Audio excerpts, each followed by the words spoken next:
সেদিন কাজটা এমনই একটা দিনে ছিল যে সারাদিন ধরে শুধু বৃষ্টি আর বৃষ্টি, কিন্তু কিছু তো করার নেই, ব্রাইডের কাছে তো পৌঁছাতেই হবে।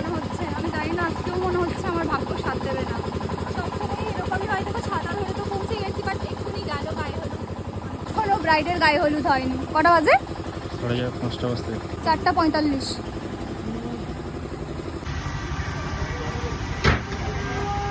এসে ওয়েট করছি, সবে হলুদ তেল আসলো।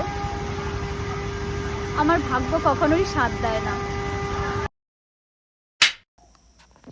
টাইমের ভ্যালু দেওয়াটা যে কতটা ইম্পর্টেন্ট সবার জীবনে, বিশেষ করে একটা বিয়ের মতন একটা অনুষ্ঠানে, সেটা আজকের মতো দিনে দাঁড়িয়ে শহরের মানুষেরা একটু সিরিয়াস হলেও গ্রামের মানুষেরা এটাতে নিয়ে এতটা সিরিয়াস নয়। এখানে আমি যদি ব্রাইডের কথা বলি এবং ব্রাইডের বাড়ির লোকেদের কথা বলি, ভীষণ ভালো মানুষ ওনারা। ব্রাইডের দাদা এবং ব্রাইডের কাকু এবং বাবা সবাই মিলে এসে আমার বাড়িতেই এসে আমাকে বুকিং করে যান, আর সেটা অনেক দিন আগে থেকে।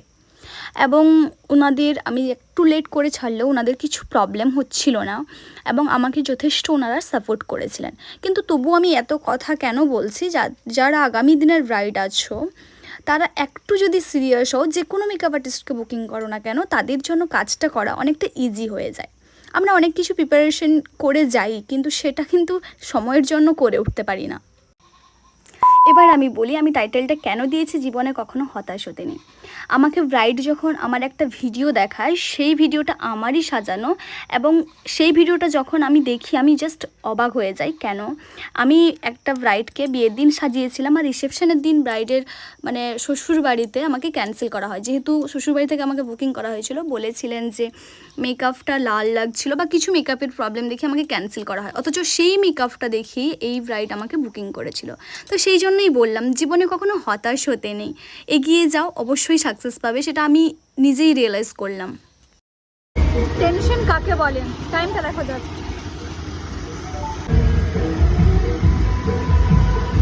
5:20 বাজতে যায়, এখনো ব্রাইড হলুদ তেলই হয়নি। 6:05।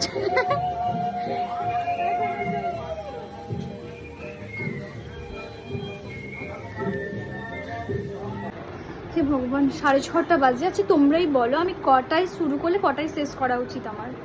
6:30 বাজে, 7টা বাজতে না বাজতে আমাকে বলবে তাড়াতাড়ি ছেড়ে দাও, মানে আধ ঘন্টাও আমাকে ঠিকঠাক সময় দেবে না। আমি কি করব এখন বলো? এখনো ব্রাইড আসেনি আমার কাছে, এই যে সব জিনিসপত্র নিয়ে বসে আছে। আচ্ছা বলো, আজকের ব্রাইড হচ্ছে, তোমার নাম কি? ইফতিসার রাউল।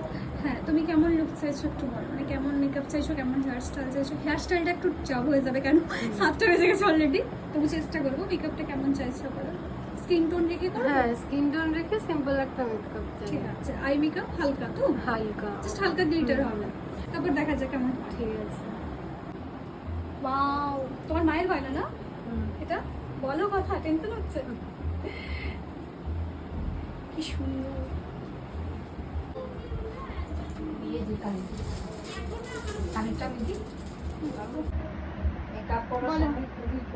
কেমন লেগেছে বলো?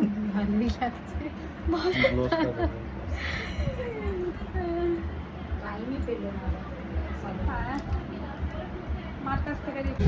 ফাইনালি মেকআপ ডান। 7:30টায় বসেছিলাম, 8:30টায় ছেড়েছি, তাই তো? তোমার কেমন লাগলো বলো? আমার ওর সঙ্গে কাজ করতে খুব ভালো লেগেছে। ওর যে লেট হয়েছিল একবারও আমাকে কিছুই বলেনি, চুপচাপ বসেছিল, কোনো ডিস্টার্বও করেনি।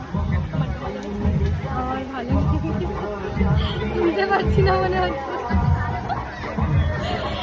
যাই হোক, তোমরাও কমেন্ট করে জানিও ওকে কেমন লেগেছে। 1 ঘন্টার মধ্যে মেকআপ, আমি জানি না আসলে ও এসির মধ্যে বসেছিল বলে এটা পসিবল। সবাইকেই বলছি এসি বা কুলারের ব্যবস্থা যদি করো তবেই 1 ঘন্টার মধ্যে মেকআপ করাটা সম্ভব। আর এখানেও কুলার আছে, এখনো পর্যন্ত কিছু প্রবলেম হয়নি, দেখা যাক লাস্ট পর্যন্ত কি হয়।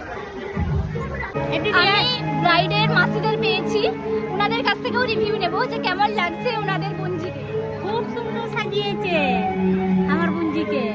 হ্যাঁ, আপনি বলুন কিছু, কেমন লাগছে আপনার বোনজিকে? দারুণ লাগছে। ভীষণ কিউট কিউট দুটো মাসি, আর মাটাও ভীষণ কিউট। গুরুজনদের কাছ থেকে এরকম ফিডব্যাকই আমার জন্য আশীর্বাদ। তোমরা ভিডিওটার মাধ্যমে সবটাই জানতে পারলে। এবার আমি শুধুমাত্র এই ব্রাইডটা নিয়ে কিছু বলছি না, আমি যা যা ব্রাইডের কাজ করেছি সেগুলোকে নিয়ে আমি সব মিশিয়ে আমি আমার এই ব্লগটি করছি।